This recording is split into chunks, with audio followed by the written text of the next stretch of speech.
is the question on everybody's minds right now. Is Samsung's Galaxy S20 Ultra the best camera phone on the market? We put it up against the Pixel 4 and the iPhone 11 Pro with some cameos of the Huawei P30 Pro just to see exactly where it lands. So you know the first thing that we had to check out was that zoom. So let's get right into it. We took a little stroll down to Battery Park to take a look at the Statue of Liberty from afar, and this is something that a lot of people might do. Traveling or at sports events, you might not be able to get close to that thing that you want to see, but let's see how these four phones handled getting to it. First, for reference, here's a regular photo at 1x with no zoom taken on the S20 Ultra. This is pretty much how it's going to look on any phone at this point. If we punch into 5x zoom, you can see the most grain on the iPhone, but colors are still better than the P30 Pro, even if it is sharper with its optical zoom.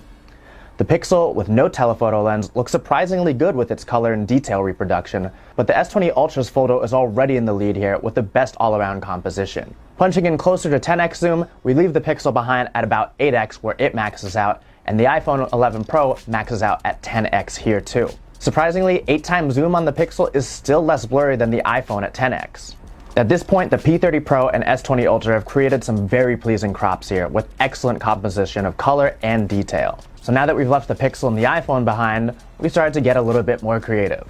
Here we are at 25.5x zoom, where we can see that the P30 and S20 are still picking up impressive color and detail, but the S20 is just edging it out a little bit further with its better color representation. Still, both are getting a little bit grainy, so we punch in just a little bit further to max them both out just to see what happens. So at 50x zoom, the Huawei P30 is maxed out. And as you can see, things are pretty grainy and a little bit dark.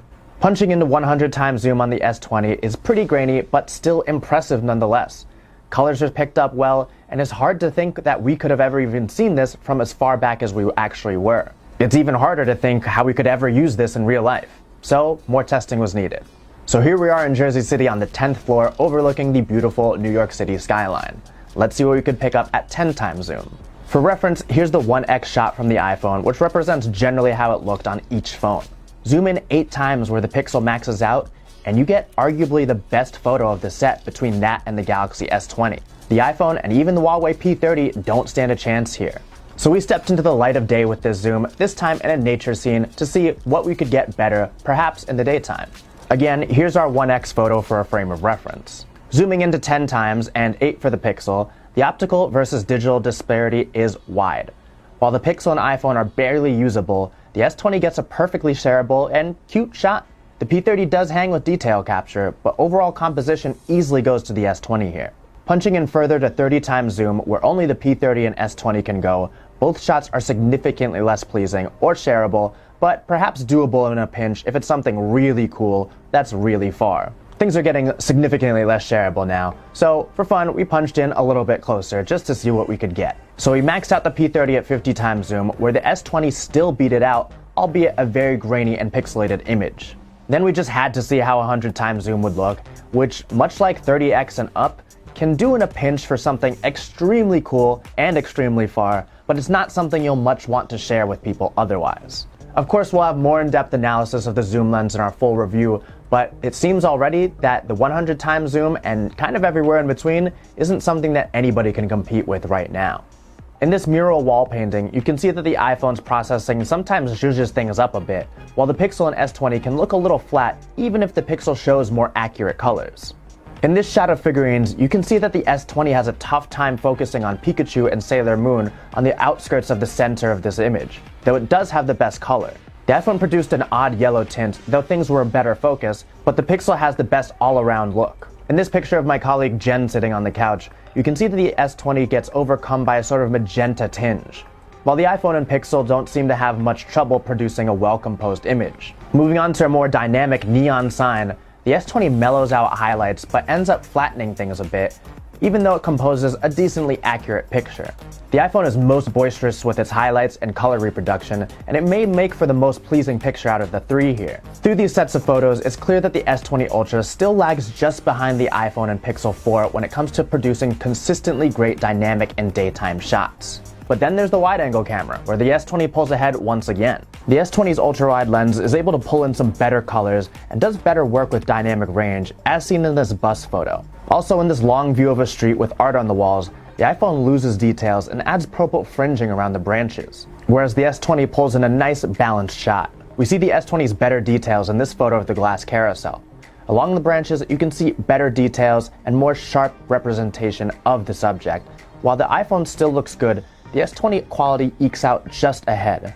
Portrait shots with good lighting show similar color differences, but in this instance, we found the S20 Ultra capturing an unfocused subject in its live focus mode. The Pixel and iPhone captured the same subject just fine.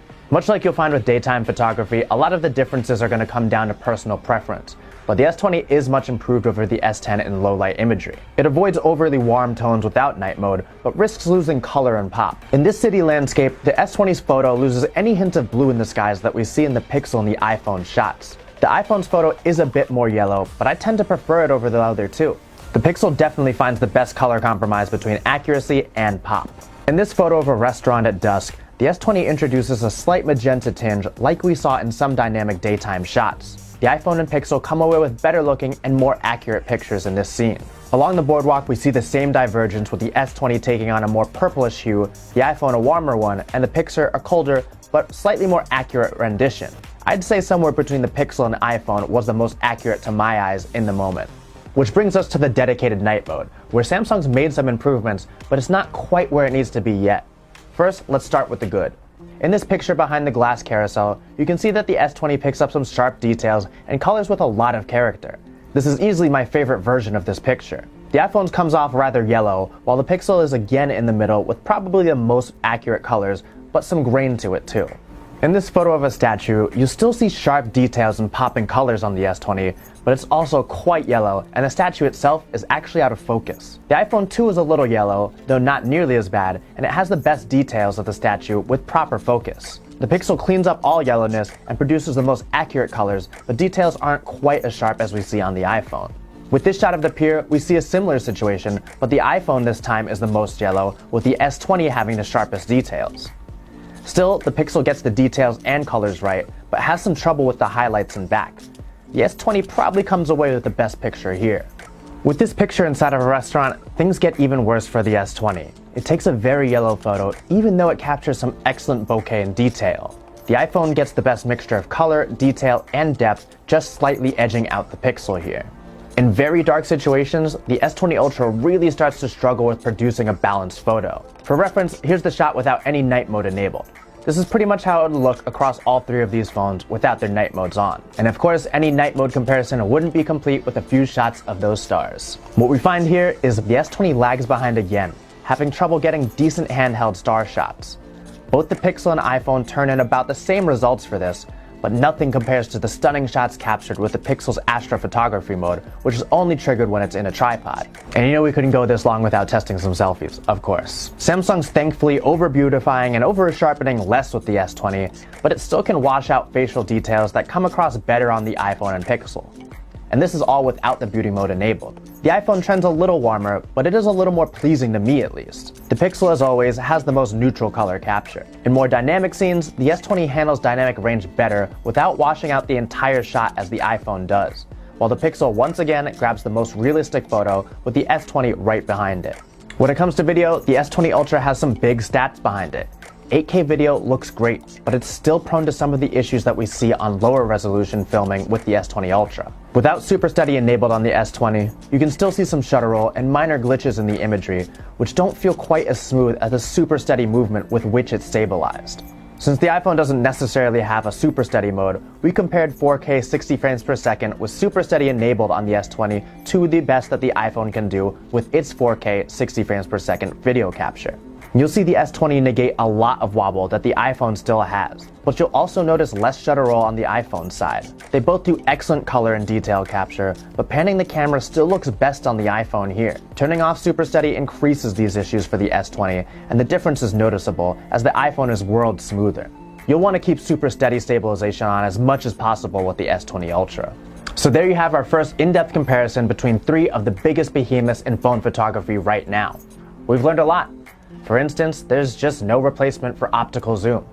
Similarly, there's no replacement for really good image processing. But a lot of this does come down to preference, so make sure you sound off in the comments below and let us know what you prefer and what your needs are.